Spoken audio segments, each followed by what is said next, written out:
Informação de qualidade. Jornalismo profissional. Entrevistas exclusivas. Cartão de Visita News. Olá, boa noite. Como vai, doutora? Doutora, diz que a senhora gosta muito de futebol, hein? Eu gosto bastante. Estou aqui hoje. Não estou no Jogo do Brasil para estar aqui com vocês hoje. Bom, obrigado pelo prestígio. Já temos um procurador de justiça, doutor Delton Fattori, acabou de entrar aqui, que é sempre... Antes que eu inicie a nossa live, eu gostaria de agradecer o atendimento com elegância no Grupo Savenhago, que foi o Murilo Savenhago que nos atendeu, junto com o empresário Júlio de Madeu, que também é colunista nosso, e ele nos atendeu com a maior elegância, como é prático dos funcionários deles. Estamos retransmitindo pelo Grupo Tati de Comunicação em suas multiplataformas. A nossa conversa, doutora, estará hospedada no portal Cartão de Visita News, no portal do Grupo Tati de Comunicação e no portal da Rede Brasil de Televisão, tá? Então, deixa eu apresentá-la. Eu estou aqui com a doutora... A doutora largou o futebol hoje. Para estar aqui. Estou com a doutora Luísa Maffei Costa. Existe alguma Maffei que é ligada na justiça também? Alguma outra promotora? Existe o professor Rafael Maffei, da Faculdade de Direito da USP. E todo mundo pergunta se nós somos parentes, mas não. Não somos. Mas acho que ligado à justiça, não. Mas ligado ao mundo do direito, o professor Rafael Maffei é muito conhecido. E sempre perguntam. Que bom. Doutora Luísa Maffei Costa, ela é bacharela em Direito pela USP, Universidade de São Paulo, do Largo São Francisco. São Francisco de 2009 e 2013. E mestre de 2015 e 2018 pela mesma instituição de ensino superior na área de Direito do Estado. Direito Administrativo, estou como promotora de justiça substituta no Ministério Público do Estado de São Paulo. Tenho experiência na área de Direito Administrativo, com ênfase em Direito Regulatório, Energia Elétrica. Isso é uma área importantíssima, eu vou dizer por quê. Ontem, nessa reunião que nós tivemos com esse grande empresário, e depois na volta a gente conversando, eu não sei se a doutora está acostumada, se é bem envolvida nisso, ou se é técnica no estudo, mas a gente parece que fica meio à deriva com essa questão da questão elétrica, porque hoje não tem dono, a impressão que dá que você fala com um robô. Sim. Entendeu? Então, depois eu queria que a senhora explicasse mais tecnicamente sobre isso, mas é só para levantar a lebre, para que nós vamos falar sobre isso. Houve esse comentário ontem, a pessoa não sabe o que reclamar. Uma hora vem um valor de conta, outra hora vem outro valor, você vai ter que ligar para robô, aí cai ali, aquelas coisas. Bom. Só fazendo um breve comentário quanto a isso, acho que é a única coisa que eu tenho a dizer sobre isso. Na área do setor elétrico, as questões técnicas que envolviam a ANEEL, eu trabalhei pouco tempo no escritório de advocacia com esses questionamentos e eu me sentia totalmente refém primeiro do setor de engenharia. Dos técnicos da ANEEL que são formados em engenharia elétrica. Porque para entender as resoluções técnicas da agência reguladora, a gente contava com os pareceres deles. E a questão jurídica, ela é, não que ela seja superficial, mas ela é totalmente embasada na opinião técnica, pelo menos no procedimento administrativo, não no âmbito judicial, que o debate é mais jurídico. Então, se nós da área do direito temos dificuldade para fazer as manifestações nos processos administrativos, imagine o consumidor que se vê regulado por uma agência totalmente técnica. Né? Mas nós temos uma xerife ou não? Nessa área ou não? Nós temos o quê? Temos uma xerife nessa área ou não hoje? Ou não? Para cuidar disso ou não? Não, de modo algum. Bom, então, atuando principalmente nos seguintes temas: licitações, contrato administrativo, procedimento administrativo federais, recentemente direito eleitoral e direito criminal. Áreas de pesquisa e interesse: direito administrativo, direito constitucional, direito tributário, direito eleitoral e sociologia jurídica. Bom, eu não vou ler esse patrimônio aqui, ó. Isso aqui vai estar eu diria que é uma biografia também, vai estar tudo no portal de notícias, depois junto com a nossa conversa aqui, YouTube e tudo mais. Eu vou fazer, primeiro, que é praxe, né? Vamos falar um pouco da trajetória. Como é que a doutora começou nessa área? Como é que foi Como é que a Luísa quis fazer direito? Como é que foi isso?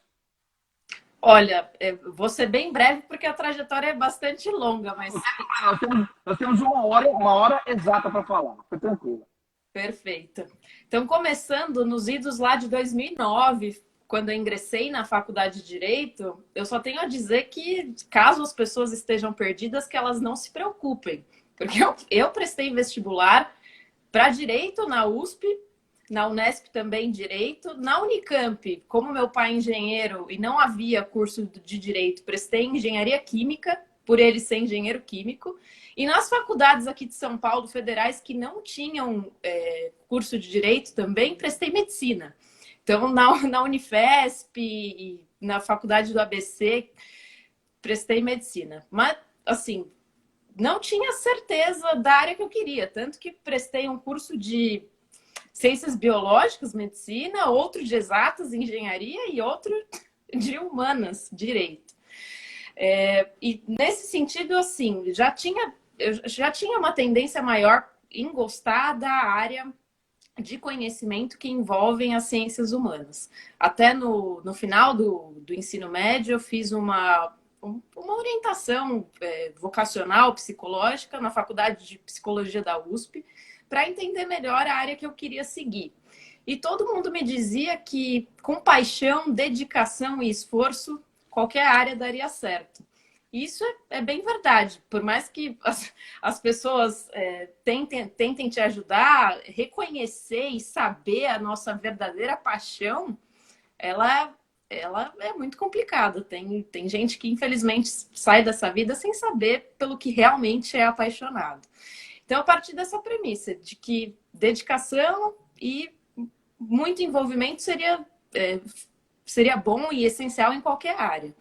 E, na verdade, decidi fazer direito, porque acho que já deu para perceber, gosto bastante de falar, e sempre tive a mania de tentar convencer as pessoas de que a minha argumentação estava correta.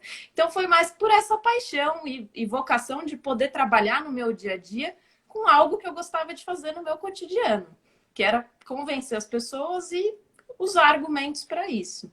E depois, vou chegar lá, mas resolvi prestar o concurso do Ministério Público para promotor de justiça, porque o argumento do lado do promotor de justiça, na verdade, que os advogados não me ouçam, mas eu entendo que eu estou defendendo a verdade no dia a dia, né? Eu estou defendendo o lado mais justo daquela questão no meu dia a dia.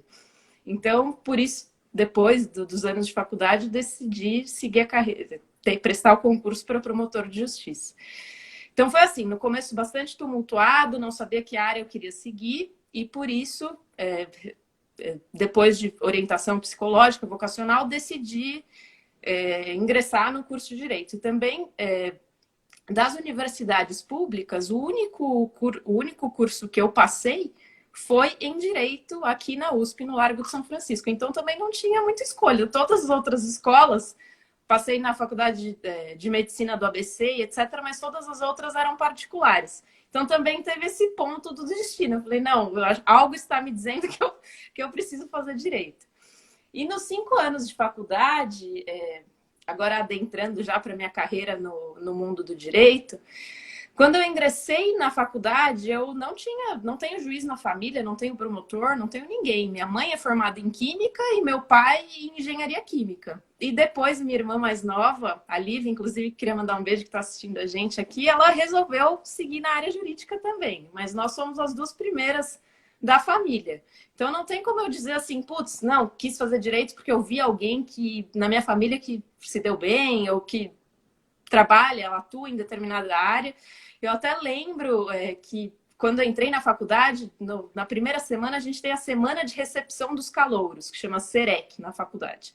Daí teve uma visita ao Ministério Público, uma visita ao Tribunal de Justiça, uma visita à Secretaria de Governo, para a gente entender como funciona o sistema de justiça. E eu me lembro muito bem, apesar de ser paulistana e sempre ter morado em São Paulo, eu não sabia onde ficavam as instituições, não sabia muito bem qual era a diferença do que fazia um procurador de justiça para um procurador federal, que depois me ensinaram, né, que é a carreira da Advocacia Geral da União. Então, foi pisando bastante em ovos, não conhecia as carreiras jurídicas, e nessa primeira semana foi uma grande apresentação. Pude ver lá no centro, inclusive fomos muito bem recebidos, tanto no tribunal quanto no Ministério Público, e naquele momento ainda não tinha certeza nenhuma da carreira que queria seguir, e foi por isso que durante a faculdade eu experimentei bastante. Eu tenho até tanta coisa para falar. No primeiro ano da faculdade, eu decidi que iria para o departamento jurídico da faculdade para lidar com as demandas, verificar o que... Para aprender, ver o que a população ali do centro, quais eram as demandas delas e etc. E o departamento jurídico, ele vendia bastante bem a ideia, porque ele colocava para a gente que a gente estaria ali, além de aprendendo, fazendo um trabalho voluntário para a população que precisa no centro de São Paulo. Então, foi uma decisão muito boa. Graças a Deus, fui aceita já no primeiro ano desse departamento jurídico, 11 de agosto. E ali tive meu primeiro contato com a população que não é atendida pelo convênio da OAB e é encaminhada para o departamento jurídico da faculdade e com renda mensal na época inferior a um salário mínimo. Então ali foi assim, obviamente as aulas na faculdade eram muito, muito importantes, mas foi ali que eu realmente aprendi e vi que eu queria trabalhar também na minha vida com o direito da população vulnerável. Queria poder fazer alguma coisa no mundo para a transformação social. Mas isso ainda não estava ligado. Eu pensava, o pessoal falava, não, então tem que prestar defensoria pública, porque no trabalho, esse trabalho que a gente faz aqui é o defensor público que faz. Então, nesse primeiro momento, estava bastante confusa ainda do que queria seguir. Mas a experiência foi excelente, a gente atendia a população carente por ali. E no meu primeiro ano foi isso que eu fiz. Eu me dediquei à área acadêmica, fiz iniciação científica em Direito Constitucional com o professor Elivaldo da Silva Ramos. Então, fiquei bastante na área acadêmica, porque eu entrei na faculdade já também com o interesse de futuramente poder dar aula, né? Inclusive, as carreiras públicas permitem, a única acumulação permitida com um cargo público é com a carreira de magistério. Então, isso também foi um fator bastante primordial para que eu escolhesse a carreira de promotor de justiça no decorrer dos anos. Então, fiz iniciação científica em Direito Constitucional no primeiro ano e trabalhei no departamento jurídico da Faculdade de Direito. Já no segundo ano, eu continuei no departamento jurídico, entreguei a minha iniciação científica e nesses primórdios eu fui me voltando bastante para a área acadêmica. A Faculdade de Direito da USP tem um programa que chama Programa de Educação Tutorial, é o PET, coordenado hoje em dia pelo Rafael Maffei, e na minha época era coordenado pelo professor Faria, que é bastante conhecido na área de sociologia jurídica, foi ex-presidente do Banco Itaú, ele é bastante famoso na área do direito. E nessa época, no segundo ano, até fiquei bastante tendente a não abandonar, mas eu tinha bastante dúvida se a minha atuação, na verdade, não seria, não somente, né, mas seria acadêmica. Faria mestrado, doutorado e ficaria pelas instituições de ensino ministrando aulas. Então, só para deixar claro aqui que a nossa vida, né, agora contando, e depois de ter passado por tudo, fica fácil dizer o porquê das mudanças naquela época. Mas quando a gente está vivendo aquele momento, a gente não tem controle e não sabe o que virá depois, né? Então, foi um momento no meu segundo ano que eu achei que eu iria para a área acadêmica, seria totalmente voltada para a área acadêmica. Bom, eu queria te perguntar também, inclusive, até não estou querendo te cortar, mas é em cima do que você está falando, eu vejo que a Luísa Maffei Costa, você falando, inclusive, né? Você pelo que você estudou, você está totalmente legal e habilitada para dar aula, porque existem algumas características para você dar aula. Não é só ser promotor público, juiz para dar aula. Existe uma cota, não sei se eu me lembro muito disso, mas tem que ter mestrado, tem que ter algumas coisas para você poder se manter para dar aula. Não sei se são todos ou se são só alguns, entendeu? Não entendo muito bem. Mas eu queria te perguntar o seguinte, em cima de tudo isso, como que você se tornou promotora e o que faz hoje, na realidade? Vou te fazer 3 perguntas, aí você gosta de falar? Eu também. Então, Tá. fazer 3 perguntas. O que faz como é que foi ser promotora? Você poderia ser ter qualquer outro cargo do judiciário, né? A questão também o que faz o promotor auxiliar hoje, né? E eu também eu ia te fazer, mas eu vou responder primeiro essa dúvida, depois eu continuo. Tá. O que faz o promotor auxiliar hoje e por que promotor, né? Tá. Ó, essa pergunta é bastante complexa, assim, se a gente for falar de modo dogmático. Dá uma pincelada aí. Perfeito. Só assim, enquadrando, só para ficar mais fácil. O Ministério Público é uma instituição autônoma e independente. Até alguns chamavam de um quarto poder e discutiam na doutrina se ele seria um quarto poder. Então, ele não está inserido dentro do Poder Judiciário. É uma instituição autônoma e independente que tem os seus direitos, atribuições e funções regulados primordialmente pela Constituição Federal. Se for falar a letra da Constituição Federal aqui, o que faz um promotor de justiça? Olha que amplo. Ele defende o regime democrático e está incumbido da defesa dos direitos coletivos e individuais, transindividuais, coletivos e individuais homogêneos. Então, o Ministério Público, no geral, depois vou adentrar na função do promotor de justiça, que fica um pouco mais claro, mas a função do Ministério Público na Constituição é essa, é defender o regime jurídico democrático e os direitos coletivos, transindividuais, coletivos e individuais homogêneos que afetam a toda a sociedade. Então, primeira coisa é isso. Agora, o promotor de justiça no seu dia a dia, o que ele faz, onde é possível atuar? É bastante amplo também. A gente sempre, quando a gente vai para o senso comum, acredita-se que o promotor de justiça está atrelado à acusação. O promotor criminal. Tanto que a única informação que minha família, por exemplo, tinha quando eu falei, nossa, você é promotora de justiça? Não, agora ela vai acusar todo mundo, vai pôr todo mundo na cadeia. Falei, primeiro, o promotor de justiça, ele não julga. As pessoas acham que a gente também tem poder decisório. A gente tem poder decisório, mas não como tem o juiz em sentenciar. Então, para não deixar a live totalmente técnica, o promotor de justiça tem sim papel primordial na atuação criminal.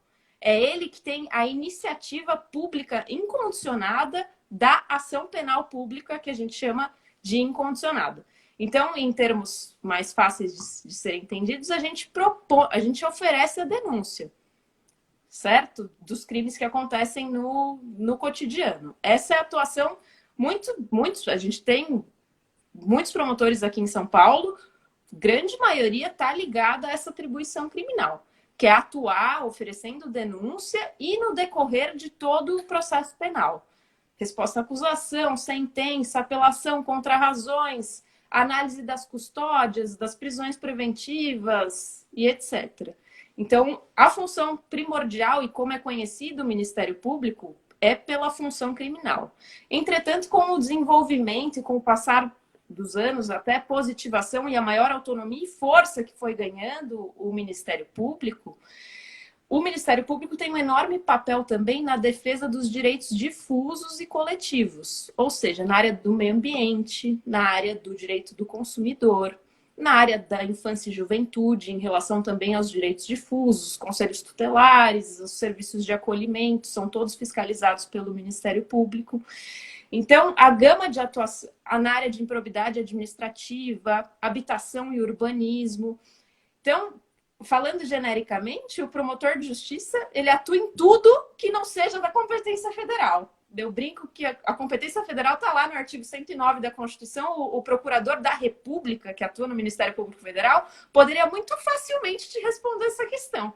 Ele abre o artigo 109 da Constituição e te fala assim, ó, eu atuo aqui dos incisos 1 a 11, se eu não me engano, do artigo 109. Eu atuo nessas áreas. Já a função do Ministério Público Estadual, ela é residual.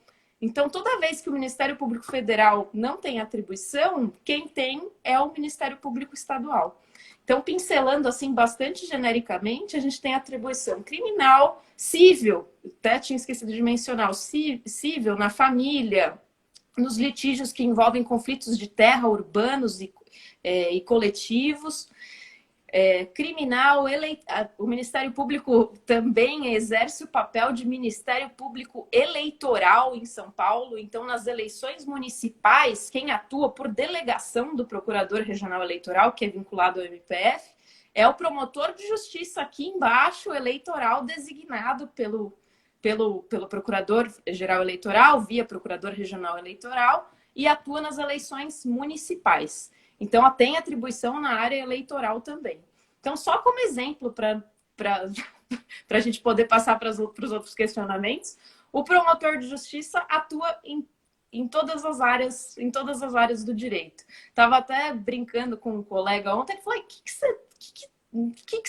qual área do direito você não teve que estudar para o concurso? Falei, vixe, deixa eu pensar aqui, que o edital tem todas as matérias, deixa eu pensar. Eu tenho umas perguntas para falar sobre isso, sobre concurso. Tá. Que para você, aliás, eu tive uma vez de produção isso, viu? Um apoio de produção isso, a poder lhe perguntar. Legal. Só mencionando, eu pensei em uma matéria que me perguntaram, eu falei, eu não sei nada de direito regulatório que envolva o CAD, por exemplo, que é matéria federal, direito econômico. Não sei, nunca estudei isso, não para concurso. Pelo menos tive as matérias na faculdade, mas falei, por exemplo, direito econômico, essa é uma das matérias que podem até estar permeadas ali na Constituição, perguntem para a gente, ligadas a direito financeiro e etc., lei orçamentária estadual, mas a gente não é grande especialista, por exemplo, em direito econômico. Bom, eu ia te perguntar o seguinte, das 3 fases do concurso para o Ministério Público de São Paulo, a prova preambular, a prova escrita e a prova oral, qual delas exige maior preparação do candidato? Eu sei que você está bem alinhada nessa questão de concurso. Sim, mas essa pergunta é capciosa, hein? Se eu falo, e não tem um senso comum em relação a ela. Eu vou te responder de modo pessoal. Eu, Luísa, qual fase me deu mais trabalho para estudar? Mas isso tem muita relação com a bagagem jurídica que eu tive na faculdade. A fase que eu não conseguia passar era a primeira fase, porque ela é letra de lei, pelo menos em relação ao Ministério Público do Estado de São Paulo. A primeira fase, eu diria, com bastante segurança, que para acertar 70%, 80% das questões é letra de lei, decoreba, que a gente chama, né? E também entendimentos de simulado, súmulas vinculantes, súmulas do Supremo Tribunal Federal, do Superior Tribunal de Justiça. Então, são enunciados, cláusulas, né, que a gente chama, que precisam ser decoradas. Então, eu até diria, para quem está estudando, agora a gente teve a notícia de que o edital do próximo concurso do Ministério Público do Estado de São Paulo foi publicado. Ainda não temos data da primeira fase, mas temos a abertura de pelo menos 125 vagas. Então, até queria deixar um incentivo para quem está assistindo a nossa live aqui, que foco, força e fé, como falam para a gente, né? Para sentar a bunda na cadeira. E primeira coisa que eu diria, decorar a lei. É isso, primeiro ponto. Para conseguir passar... Depois entender, né? Depois entender. Exatamente. Porque isso que eu diria, com a bagagem que eu tive na faculdade, eu até brinco, eu não tive, até o 3º, 4º ano da faculdade, antes de prestar o exame da Ordem dos Advogados do Brasil, eu não tinha um vade-mecum, aquele livro com um compilado de leis. Eu não tinha, porque cada professor falava de um tema, eu comprava uns códigos separados para acompanhar determinada aula, e não tinha nada, não tinha um livro sistematizado, né, para estudar. E isso é a primeira coisa que tanto quem vai prestar a prova da OAB, tanto quem vai se aventurar numa primeira fase de concurso, primeira coisa que tem que ter é um vadimeco, o livro de leis, e de preferência bem decoradinho na cabeça, para depois começar a pensar na segunda fase, que é a fase discursiva. Mas em relação à pergunta, então, em si, resumindo, para mim, Luísa, a fase mais difícil do concurso é a primeira fase. Até porque a nota de corte, por exemplo, do concurso anterior do Ministério Público, ela alcançou 82% da prova, ou seja, de 100 questões, o candidato, para estar elegível a fazer a segunda fase, tinha que ter acertado pelo menos 82 pontos. Então, é uma pontuação bastante alta, né? Acertar 82% de uma prova. E diria que para atingir esses 70%, 75%, não que bastasse, né? Porque não é simples assim, mas basta conhecer o que está escrito no texto da lei. Óbvio que nas outras fases isso não vai ser suficiente, mas para a primeira fase, esse é o primeiro ponto. E eu sempre tive bastante dificuldade, acho que é a dificuldade de muita gente, em conseguir deixar claro na cabeça o que a lei fala o que a lei fala ou. São pegadinhas, na verdade, que os examinadores adoram fazer com a gente. Bom, porque no dia a dia a gente precisa estar bem preparado para saber o que está escrito na lei. E eu diria, só queria apontar isso, quando eu comecei a estudar para concurso, eu falei, que modo de seleção das pessoas burro, né? Porque eles querem pessoas que saibam coisas de cor. Está no mundo digital, eu dou um Ctrl F aqui no meu computador e vejo o que está escrito em determinado artigo. O que o profissional do direito tem que saber, eu pensava, né, na minha opinião, ele precisa ter o raciocínio jurídico, ele precisa saber resolver os problemas, saber onde encontrar as coisas, mas não ter o artigo decorado na cabeça. Muito importante saber o que os tribunais também pensam sobre determinado artigo, resolução e etc. Mas isso é um complemento. Mas depois eu mudei de ideia, acredita? Eu falei, putz, não, que modo burro, precisa mudar esse modo de seleção de pessoas. Mas o que eu percebi, o que traz uma grande vantagem, saber as coisas de cor, a gente vai perdendo isso com o tempo, né? Eu brinco.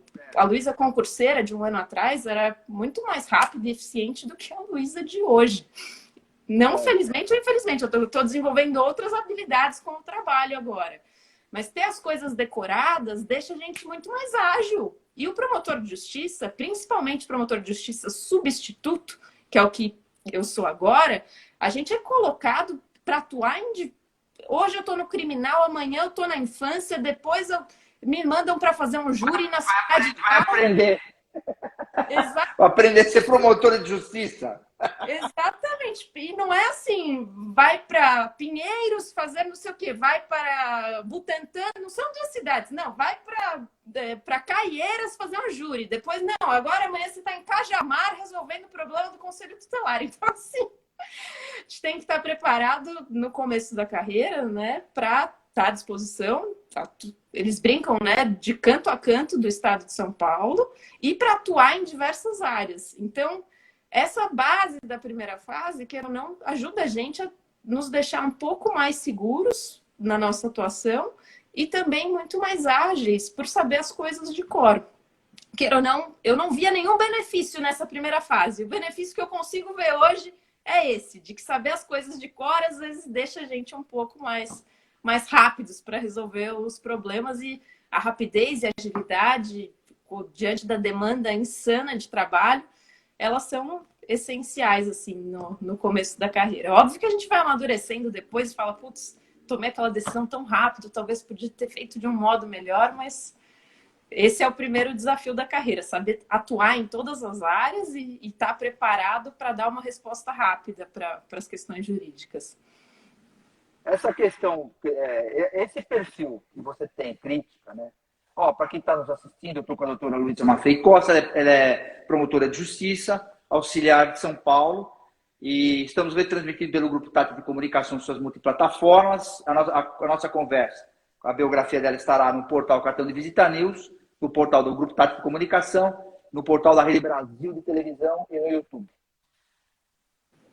Essa questão de parece ser crítica, você tem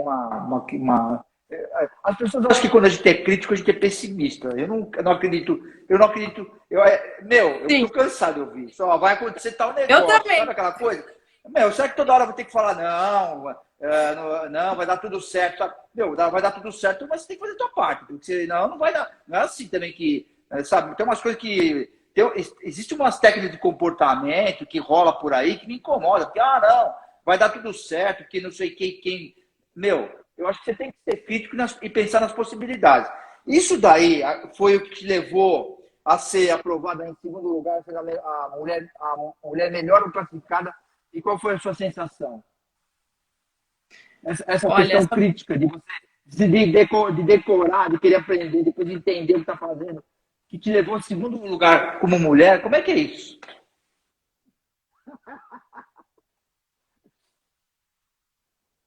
Eu acho que a internet dela deu uma travadinha. Se deu uma travadinha, provavelmente ela entra de novo. Eu estou com a doutora Luísa Maffei Costa, ela é promotora de Justiça Auxiliar de São Paulo, e estamos retransmitindo pelo grupo Tati de Comunicação e suas multiplataformas. Tá? Ela deve estar entrando novamente. Vamos lá, vamos continuar com a nossa conversa aqui. Vamos lá. Eu já chamei, ela deve estar entrando aí, vamos lá. Vamos ver, ela saiu, ela deve entrar de novo, vamos lá. Agora vai. Então tá, estou com a doutora Luísa Maffei Costa, que é promotora de Justiça do Auxiliar de São Paulo, e estamos falando aí da carreira dela e como é que ela estudou tanto, né? Deu certo? Acho que deu uma travada aqui, mas agora... Já tinha uma tabelinha assim, ó, se eu ficar no ar, o duro é se cai todo mundo. Se eu ficar no ar, só retoma. Então, vamos lá, a pergunta é a seguinte, você foi, com toda essa parte crítica, né, de estudo, de decorar, depois entender e tal, você foi aprovada em segundo lugar, sendo a mulher melhor classificada. Qual foi a sensação desse resultado? O que você sentiu na época? Nossa, que medo. Sim, essa pergunta, assim, mexe bastante comigo, viu? Eu fico bastante emotiva ao respondê-la, porque são anos de dedicação, né? Eu estudei... Você trata de chorar para dar emoção, porque assim a gente dá audiência, viu? Pode deixar. Olha, a pergunta que você me fez foi qual foi a sua sensação? Ela é, infelizmente, indescritível. É uma sensação de... A primeira sensação, né? Não a que vem depois, mas a primeira sensação é de que você está no topo da montanha. Nossa, consegui o que eu lutei para isso 3, 4, 5, tem gente que luta 8, 10 anos. Então, primeira sensação é de alívio e de, nossa, cumpri o que eu queria, agora a vida tá feita. Assim, bem entre aspas, né? Mas eu até brinquei, eu fiz o discurso de posse, muito me honrou fazer o discurso de posse da nossa posse, que foi agora em janeiro de 2021, e eu refleti bastante para escrevê-lo, e uma das coisas... Sobre o seu discurso de posse, se você também já quiser emendar, pode... já falei que parece que foi emocionante, queria que você falasse. Pode deixar. Só o primeiro comentário em relação a ele, quando eu estava escrevendo, eu pude organizar um pouco mais as emoções na minha cabeça, e a primeira sensação é, nossa, conquista. A segunda sensação, que eu até brinquei ali com uma passagem do Guimarães Rosa, é que a gente atravessou para o outro lado do rio, a gente está ali no outro lado do rio, só que o outro lado do rio ele não é um fim, ele é um começo. Então, a gente acha que chegou ao fim dos estudos, da pessoa que se dedicava para passar no concurso. Mas a vida, como dizem, né, sendo poeta, é um eterno recomeço. Então, a gente está ali já de cara para um novo desafio. Mal terminou e já vai começar uma nova jornada que eu não diria que ela... Não dá para comparar, não dá para falar, puta, é mais difícil, meu dia a dia é mais difícil. Luísa promotora é muito mais difícil do que Luísa concurseira. Não vou falar isso porque são duas coisas totalmente diferentes. É uma pessoa que ficava nos livros decorando as coisas para ter as habilidades para passar numa prova, e a pessoa realizada, podendo cumprir a sua atividade profissional no seu dia a dia. Então, algo que eu refleti bastante foi que a gente atravessa para o outro lado da margem, e ali no outro lado da margem já inicia querendo passar para para mais uma margem. A gente até brinca no grupo de substitutos que a gente fala ali, quando nós concurseiros estávamos estudando, putz, quando vai sair o resultado? Quando passou da segunda fase? Quando é a prova oral? Passou da prova oral? Quando vão nomear a gente? Agora a gente está promotor substituto. Nossa, quando a gente vai conseguir virar titular? Então a gente está sempre, não infeliz, mas está sempre acaba um ciclo e começa um novo ciclo de realizações, conquistas, aprendizados, como todo ciclo. Mas a gente sempre está pensando assim, almejando algo que vem depois, essa grande, o que nos motiva, né? A grande dinâmica da vida. E agora, adentrando sobre o discurso, o discurso da posse, eu, como colocada mulher, eu quis fazer um histórico da participação e atuação feminina no Ministério Público do Estado de São Paulo. Então, como eu pude ser porta-voz de muitas mulheres incríveis que passaram no concurso 93 com a gente, eu me senti no dever de falar ali que nós mulheres, olhando pelo retrovisor da história, como eu mencionei, a gente começou muito recentemente a ter uma participação maior na instituição. Tanto que as aprovadas mulheres, salvo o melhor juízo, elas não chegam à metade da lista ainda de aprovados. Nós estamos, por exemplo, em 90 aprovados e 1/3 da lista é de aprovação feminina. E ainda se a gente for olhar a instituição e o chefe da instituição, como por exemplo, o Procurador-Geral de Justiça, nunca foi uma figura feminina aqui em São Paulo. Então, óbvio, a gente teve muitas conquistas, atuamos como os homens, podemos prestar o concurso, graças a Deus, como os homens, mas na chefia da instituição, esse é um grande marco. A gente nunca teve uma mulher. E até num órgão também bastante importante do Ministério Público, que é a Corregedoria Geral, que fiscaliza o nosso trabalho nos nossos 2 primeiros anos, muito recentemente teve uma corregedora mulher, a primeira corregedora mulher. Inclusive, que teve seu mandato finalizado no último biênio. Então, eu quis deixar marcado no meu discurso de posse que é uma grande conquista ser uma aprovada mulher, mas também uma grande luta. Uma luta que ainda precisa ser instalada na instituição para que a gente tenha a nossa representatividade. A gente até fala, queira ou não, uma pessoa mulher, ela encara o direito da população vulnerável, mulher, de outra forma. A atuação na violência doméstica, não falando que os homens atuam pior ou melhor, mas o viés da mulher, por exemplo, na atuação da promotora de justiça em casos de violência doméstica, eu acredito que seja muito mais sensível. Então, ter o número equiparado de mulheres na instituição é uma grande luta e as minhas colegas e nós que entramos no 93 estamos aí para mostrar que nós viemos para encarar o serviço com bastante força e tentar demarcar o nosso espaço na instituição. Eu acho que essa questão seria uma questão de machismo, mas já é uma coisa muito passada, é muito antigo. Eu acho que hoje é mais questão também de vaidade, porque eu acho que competência, mulher, a gente costuma dizer que mulher em algumas situações é muito mais inteligente que mulher em algumas. A gente sabe, são jargões, né? São expressões que a gente usa, mas é verdade, não é discriminação, não é nada disso. Mas eu acho que é mais aquela questão da vaidade. O cara está lá e tem um histórico e não, mas eu quero chegar lá em cima. Então, assim, é tanta gente na fila que para uma mulher se sobressair demora muito tempo. Eu acho que é essa a questão, entendeu? De uma ou outra está encaixada lá no contexto. Mas eu acredito que é questão de tempo e de pouco tempo, porque o que eu tenho e o que eu entrevisto, até hoje tive contato com a promotora que eu entrevistei, a doutora Luísa Freitas, que é lá de Rondônia, teve um caso de Ribeirão Preto e foi julgado lá, eu a entrevistei também, uma elegância. Então, assim, eu tenho visto que muita promotora de justiça, muita mulher, meu Deus, mais mulher do que os homens que querem. Eu também entrevistei o procurador-geral aqui, mas assim, muitas mulheres estão. Eu acho que é uma questão de tempo mesmo, assim. As cabeças mudaram e outra, a gestão, né? As gestões vão mudando, a idade vai mudando, então as pessoas vão se integrando mais. Deixa eu te perguntar mais Como foi o contato direto com a banca examinadora só ocorre na prova oral? Como você se comportou? Há necessidade de uma preparação especial? Agora a pergunta também é minha. Eu também não sei. Eu não... Aí pronto. Nunca aconteceu isso. Olha o prestígio aí da doutora. Deixa eu dar mais uma chamadinha aqui. Nós temos ainda alguns minutos. Temos aí 17 minutos. Eu estou com a doutora Luísa Maffei Costa. Ela é promotora de justiça de São Paulo auxiliar.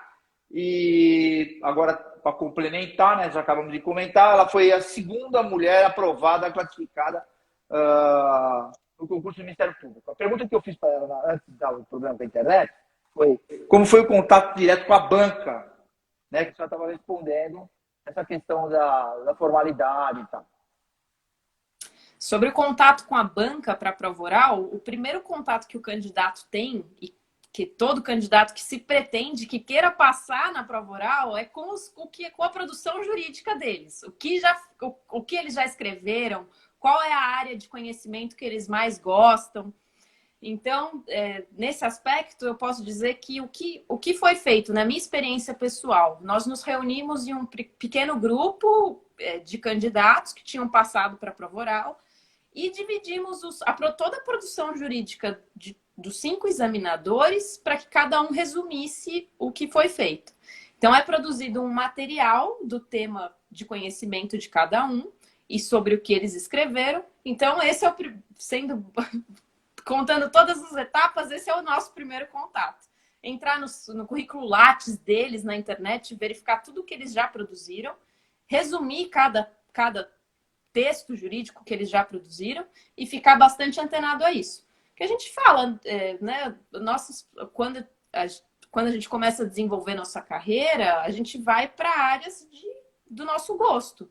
Eu, por exemplo, fiz mestrado em Direito Administrativo. Então, se um dia for examinadora da banca do concurso, gostaria de ser em Direito Administrativo, que foi a área do conhecimento que eu mais estudei até agora. E quais perguntas eu me sentiria, Luísa, examinadora, mais à vontade a fazer? As perguntas que eu já estudei com maior profundidade. Então, uma dica também, né, para quem vai se aventurar e prestar o concurso, quando estiver avançando das fases, é peneirar tudo que os examinadores já escreveram e fazer um resumo disso. E daí você acaba conhecendo também o perfil da pessoa, como ela escreve, qual linha de argumentação ela segue, é muito produtivo. Então, o primeiro contato é esse, com o resumo do que eles fizeram. No dia da prova oral, qual é o contato? É bastante formal e há um distanciamento, sim, tenho que dizer, entre candidato e examinador. Queira ou não, a gente está ali para ser examinado, não é uma conversa, não é um papo, né? É bastante técnico e num ambiente, no Ministério Público de São Paulo, bastante solene. A prova acontece no auditório principal da sede do Ministério Público aqui na capital. Então, investigaram a banca, não? Eles investigam a banca, quem são, alguma coisa assim? Antes de fazer não existe uma etapa que a gente chame de investigação social, mas existe uma etapa antes, quando a gente passa para a prova oral, a gente precisa entregar toda a documentação da nossa vida, inclusive com um currículo. Que é tudo que a gente já fez profissionalmente, as certidões de praxe, né? Falar que não fomos envolvidos em nenhuma questão criminal, civil.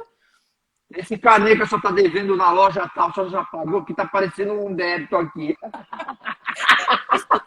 Isso não é impedimento. Queria mandar um grande abraço, inclusive, para o nosso examinador, o nosso colega, o professor Sobrani, ele comentou que investigaram a banca. Viu? É que você não sabe.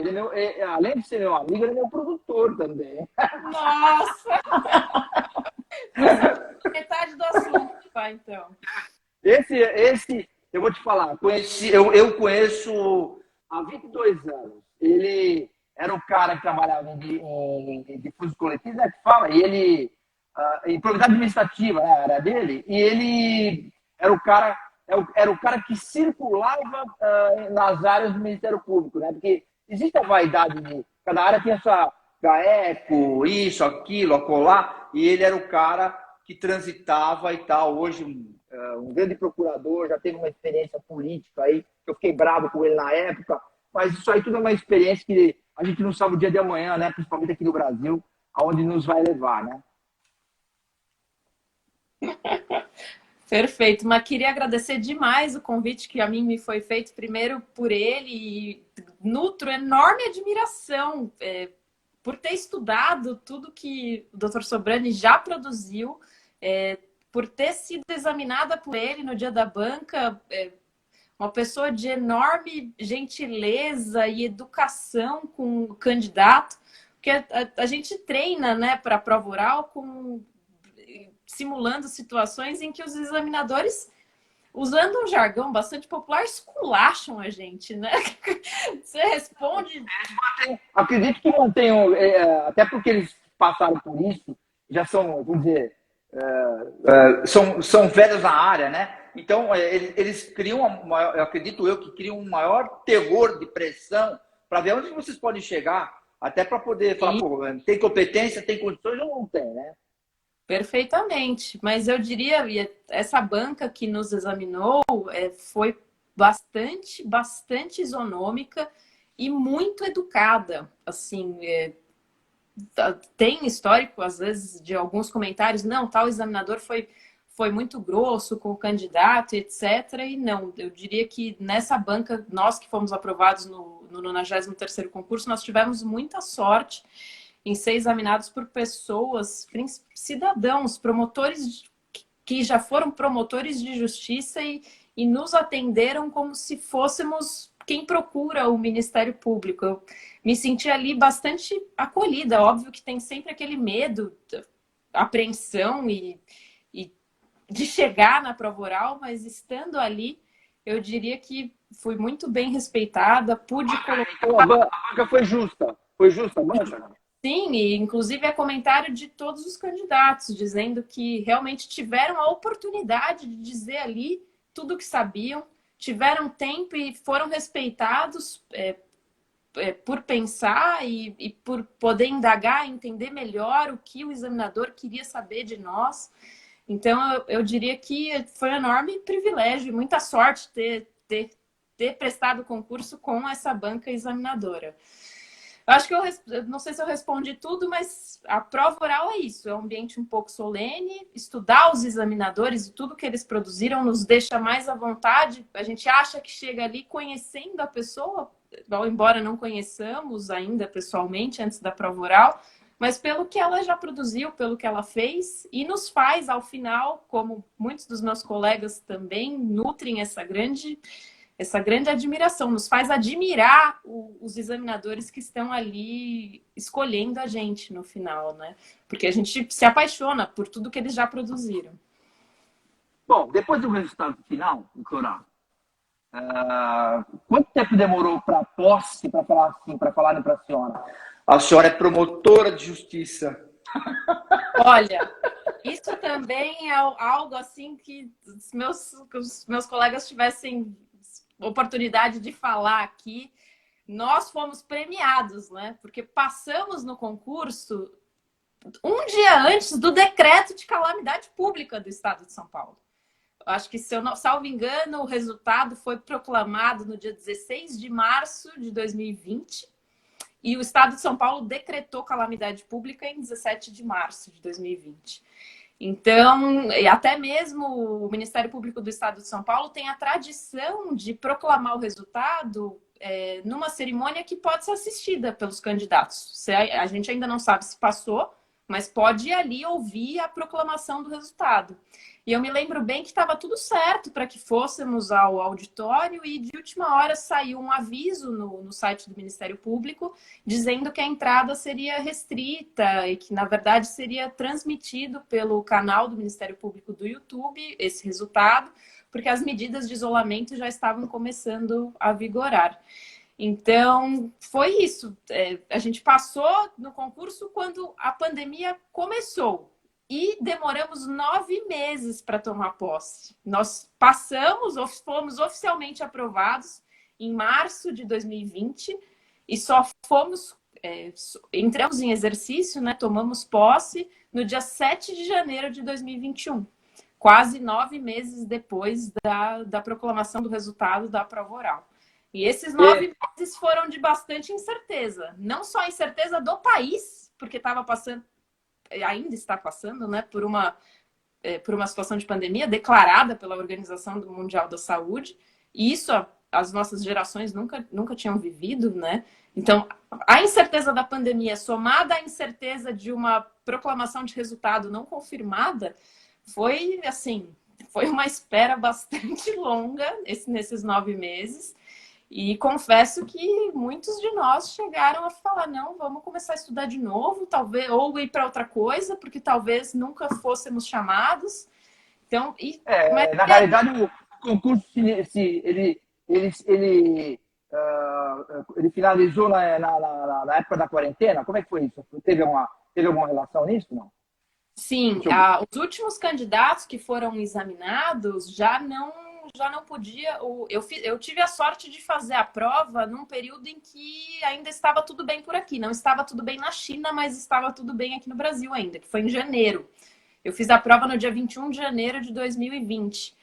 A situação no Brasil ainda não, a gente não vivia com restrições nem nada, mas a prova oral do Ministério Público, ela dura aproximadamente, a nossa, pelo menos, durou aproximadamente 3 meses. Ela foi finalizada em março só. Então, até os últimos candidatos, eles não sabiam se iam conseguir ser examinados por conta das medidas de restrição que já estavam começando a ser impostas. Mas, graças a Deus, a banca examinadora conseguiu finalizar a arguição dos candidatos, porque senão, imagina, esses candidatos que foram arguidos que seriam arguidos por último, já pensou se eles não fossem arguidos e tivessem que ser arguidos só depois com o fim da pandemia? A angústia de estar aprovado na esfera é uma, agora a angústia de não ter feito a prova oral é outra. Deixa eu só interromper um minutinho. Eu quero mandar um abraço aí que está prestigiando a gente. Entrou no Instagram da Pamages, mas eu sei que aí depois entrou a doutora Carolina Nabarro, que é juíza, e ela também é jornalista de formação, e ela cuida da comunicação da Pamages e está prestigiando a gente. Ela acabou de fazer uma live com uma colega sua promotora. Eu estava assistindo e falou, amigas, parabéns aí, boa comunicação, que estou entrando na minha live. Aí, agora acho que ela terminou, e ela está sempre prestigiando a gente. Também a gente já teve uma conversa.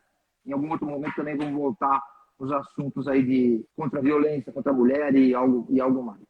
Legal, um prazer tê-lo. O que a doutora Luísa Maffei Costa gostaria de comentar, que a gente não comentou aqui? Que, no fim, a gente fala tanto, que eu também falo, e a gente conversa e tal, e acaba. E uma hora acaba ficando muito pequeno para a gente.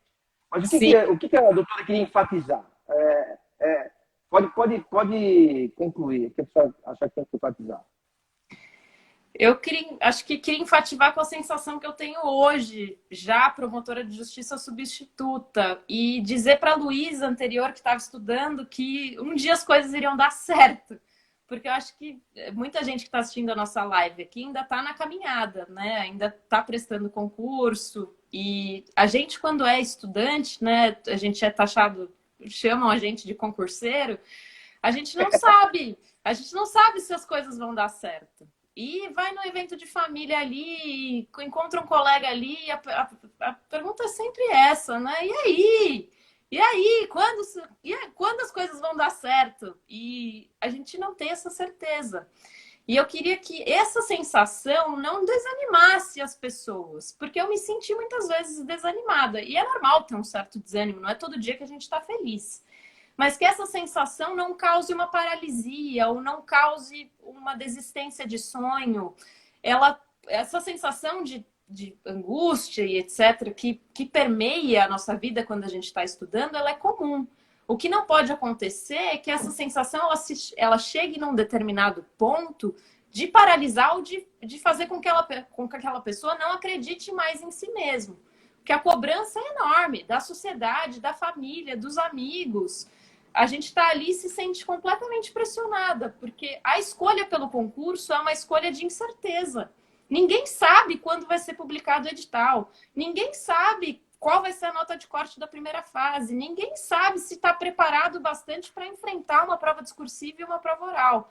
Então, é um caminho de incertezas completo. Então, eu queria deixar uma mensagem positiva para essas pessoas, da Luísa de hoje, que olha para a Luísa de lá atrás e acalmá-la e falar que não, se você está no caminho, se você está fazendo a sua parte, dando o seu melhor ali, dividindo, fazendo um cronograma, estudando as matérias que devem ser estudadas, confia que você está fazendo a sua parte. O resto depende não só da gente, mas também de quem está competindo com a gente, de quem nós vamos encontrar na banca examinadora. E queria dizer que, no fim, além dessa mensagem de positividade, falar que vale a pena, porque o trabalho no dia a dia do promotor de justiça é muito gratificante. A demanda, os promotores substitutos, eles sofrem mesmo. A gente está a cada hora num canto, pegando estrada. Um dia a designação liga, não, você vai fazer júri em tal lugar. Não, agora você vai cobrir tal licença saúde. Mas, no fim, isso tudo deixa a gente calejado, queira ou não, e nos dá maturidade para encarar melhor os problemas, tanto profissionalmente quanto pessoalmente.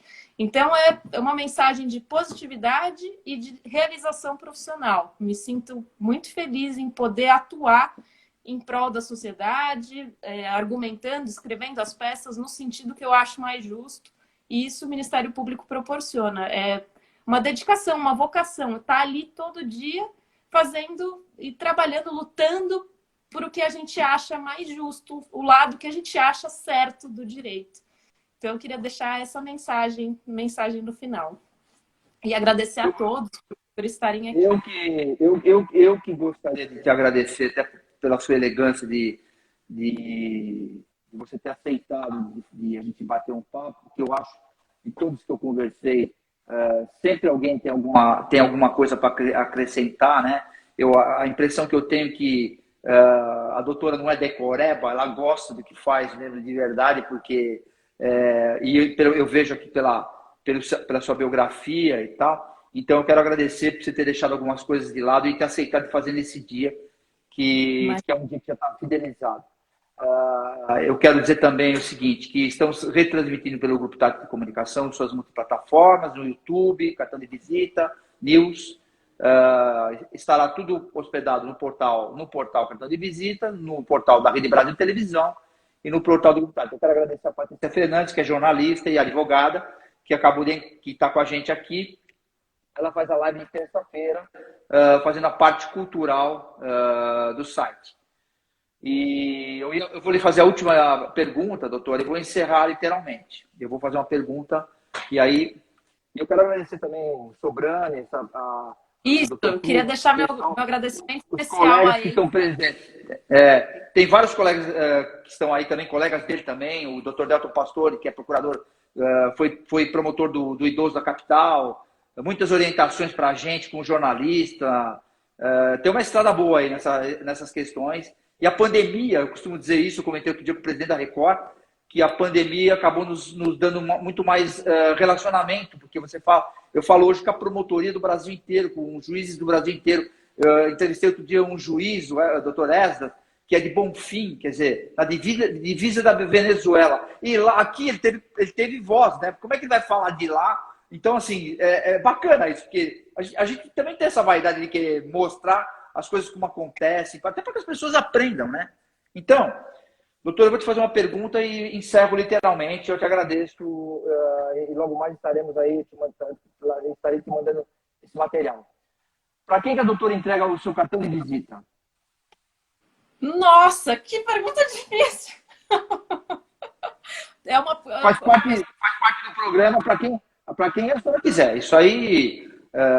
eu quero agradecer também agradecer o prestígio da sua família, sua tia, que entrou aqui, não sei como, do nada, porque acontece essas coisas em tecnologia também, né? Sim, eu também. Vai pra E eu não tenho poder de deixar ninguém entrar na live, então não fui eu. Ou foi uma falta de comunicação nos meus dedos, ou foi essa derrubada, sei lá, não dá para entender. Olha, eu, assim, gostaria de entregar, eu entrego todos os dias meu cartão de visitas aos meus pais. E a minha família, na verdade. Eu sou o que eu sou hoje pelo apoio deles, incondicional, na verdade, por acreditar em mim, por investirem na minha educação, acreditarem que a educação salva o mundo, né? Seremos pessoas melhores e mais evoluídas. Então, eu entrego meu cartão de visita, sem sombra de dúvidas, para o meu pai, para minha mãe, para minha irmã, que são as pessoas que estão mais próximas de mim, me ajudaram na batalha para ser promotora de justiça e vivem o dia a dia comigo como promotora de justiça. Então eu queria desejar para os seus pais, para sua família, para Vossa Excelência agora, que eu quero agradecer inclusive a informalidade, faz parte do nosso contexto, né? Porque a doutora Érica Brandão, que é a juíza criminal, ela fala assim: Zacarias, excelência só no tribunal, hein? Ela, para mim. Mas então eu sempre brinco com isso, que a gente vai levando, e com isso, eu acho que a informalidade também, em alguns momentos, ela cabe para que flua, porque quem não é do meio fica uma coisa meio engessada. Isso a gente aprende muito em técnica de comportamento, e por isso que estamos dando certo aí em algum momento. Então, doutora,